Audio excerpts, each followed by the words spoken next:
From the heart of the Limestone City in Kingston, Ontario, I'm Rebecca Fryer with Kingstonist News. Here's what's making headlines today, March 28, 2022.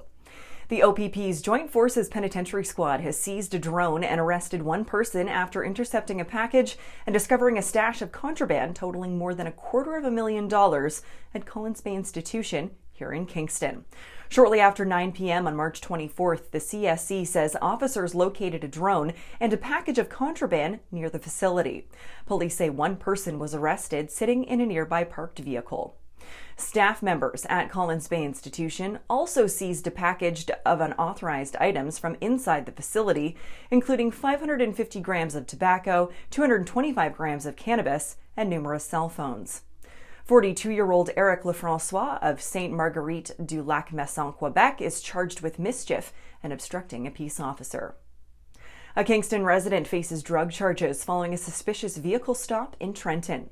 OPP say it was just before 5 a.m. on March 23rd when an officer says they observed an oddly parked vehicle with multiple occupants at a gas station on Old Highway 2.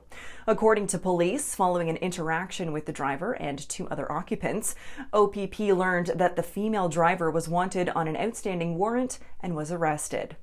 A search of the vehicle then produced suspected cocaine and methamphetamine, according to the release, and all three occupants were arrested.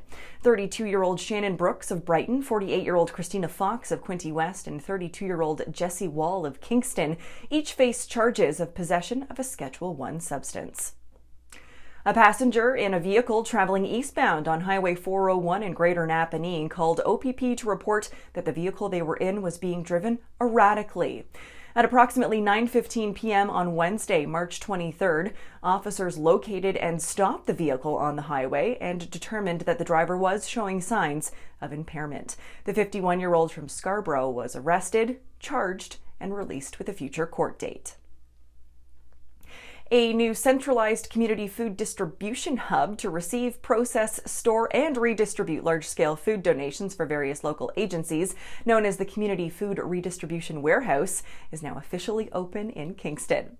The building is centrally located near Princess Street and Sir John A. Macdonald Boulevard, making it very easily accessible to the dozens of agencies that it will serve. Shipping challenges have delayed the installation of a walk-in refrigerator, which is set to be located in the middle of the warehouse. However, it is on the way.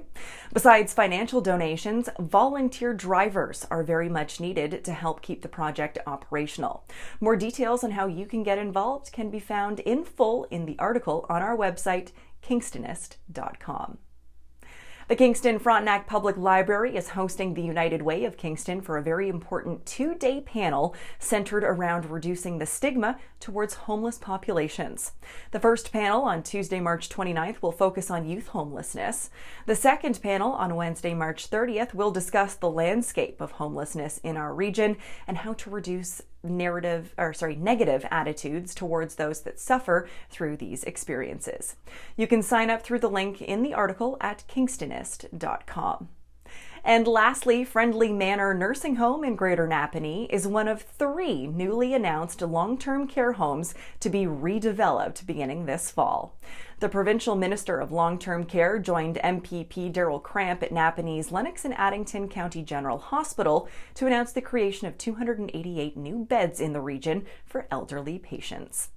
For more on these stories and other headlines, or to submit your own news, visit kingstonist.com and become a subscriber today. I'm Rebecca Fryer. Have a great one, Kingston.